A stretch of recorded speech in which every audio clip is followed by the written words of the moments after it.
mais pourquoi mon enfant ne mange pas? Imaginez-vous que votre maman vous a préparé quelque chose qu'elle sait pertinemment que vous aimez et que vous n'y goûtez pas. Je suis certain qu'elle se posera la question, mais qu'y a-t-il avec mon enfant? Pourquoi ne veut-il ou elle ne pas manger? Pourtant, je sais que ceci, c'est quelque chose qu'il ou elle aime. Il y a un problème. Et il est ainsi aussi avec nous. Donc, à quelle fréquence manges-tu pas? Manges-tu? Donc, le Seigneur dit, au fait, il dit ceci, que je ne mettrai pas dehors, je ne repousserai pas celui qui vient à moi. C'est-à-dire, on peut venir quand on veut, on peut venir se nourrir tout le temps, en permanence. Au fait, il ne ferme jamais boutique, le Seigneur. Et il veut que nous nous alimentons et nous réalimentons. Lui, il dit, si vous avez plus, c'est lui qui vient à moi, il n'aura plus jamais faim, il n'aura plus jamais soif. Ça ne veut pas dire que j'ai mangé une fois pour toutes, que j'ai pris un gros méga baguette et que cela me suffit pour la vie. Non. Ça veut dire simplement, je peux librement venir auprès de lui, et puisqu'il ne ferme jamais boutique, qu'il est toujours ouvert, eh bien, moi, je peux toujours venir pour que je n'ai plus jamais soif, ni plus jamais faim, d'autres choses, de choses de qualité inférieure, d'autres choses que ce qu'il a, lui. À quelle fréquence manges-tu? Déjà, tu manges à peu près 3 fois par jour. Si tu étais en Afrique, ce serait peut-être seulement 1 fois par jour, mais au moins, c'est régulier. Et la troisième et dernière question. Avec qui partages-tu ton repas? Cette question est importante aussi. Avec qui partages-tu ton repas? C'est-à-dire, est-ce que tu te nourris tout seul? Tu prends cela en toute vitesse? Ou est-ce que tu vas prendre du temps de partager le pain, de partager ton expérience avec le Seigneur, de vivre la vie avec de ce pain qui est venu du ciel, qui nous donne la vie éternelle, ensemble avec les autres?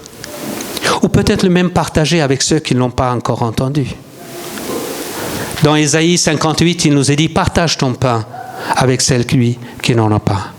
En fait, c'est pour qu'on se rassasie, mais pas pour qu'on devienne obèse. C'est pour qu'on ait de la nourriture et qu'on puisse donner aux autres. Et c'est de pouvoir partager parce que le pain partagé, le repas partagé, c'est la communion, c'est la communauté, c'est de vivre ensemble. Le Seigneur n'a jamais voulu que nous vivons une relation individuelle entre moi-même et je et le Seigneur, mais que ce soit toi et moi, elle, lui, tous ensemble, nous partageons son pain. Et parfois, si peut-être moi, je suis un peu faible, quelqu'un peut m'encourager, m'aider avec une parole, avec quelque chose, un témoignage que le Seigneur il a fait dans sa vie. Nous pouvons ainsi partager le repas les uns avec les autres. Avec qui partages-tu ton repas? C'est une importante question aussi. Qu'y a-t-il sur ton assiette? À quelle fréquence manges-tu? Et avec qui partages-tu ton repas? Prends ces questions-là et réfléchis autour de cela avec donc cette question, avec cette exclamation du Seigneur qui dit « C'est moi qui suis le pain qui donne la vie. Celui qui vient à moi n'aura plus jamais faim, celui qui croit en moi n'aura plus jamais soif. »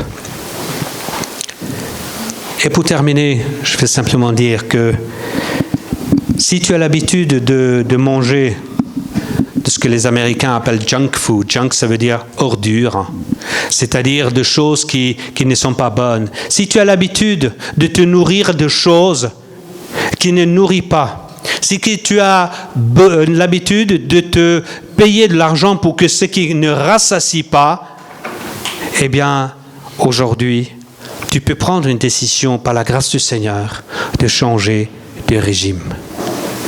Tu peux changer de régime. Tu peux dire, Seigneur, pardonnez-moi, Je bus auprès de sources qui ne sont pas si pures que cela.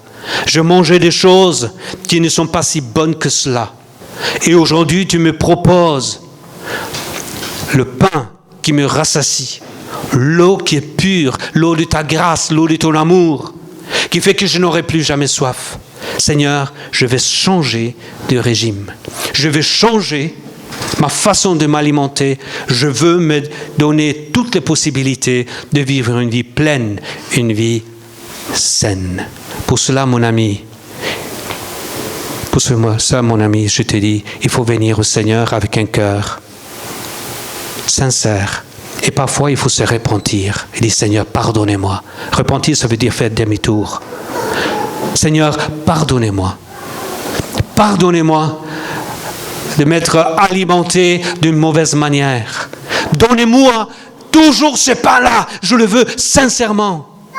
Donnez-moi ce pain-là, sinon je meurs. Donnez-moi le vrai pain, toi, ta personne et rien de moi. Parce que je ne veux pas que mon cœur aille chercher son satisfaction ailleurs. Si ton cœur est allé à chercher son satisfaction ailleurs, cet après-midi, je t'invite de te tourner vers le Seigneur et de recevoir de lui le vrai pain, l'eau de sa grâce, être rempli de son amour. Que le Seigneur nous bénisse. Amen. Prions. Seigneur, tu es là au milieu de nous cet après-midi. Tu es là afin de montrer qu'il n'y a que toi qui pourra nous satisfaire. Qu'il n'y a que toi qui est le pain qui est venu du ciel, qui nous donne la vie éternelle. Il n'y a que toi qui fait que nous n'ayons plus jamais faim, que nous n'ayons plus jamais soif. Mais Seigneur, tu sais combien de fois nous sommes tellement attirés par la publicité mensongère de dire que bois un tel soda, eh bien, tu seras heureuse. Eh bien, spirituellement, c'est vrai. Seigneur, pardonnez-nous d'avoir mangé et bu de n'importe quoi. Seigneur, donne-nous aujourd'hui d'avoir une alimentation saine, de manger ce que tu as, ce que tu es, ce que tu veux, ce que tu fais. Toute ta personne, pas seulement en partie, et pas seulement une fois par semaine, mais toujours et encore et toujours.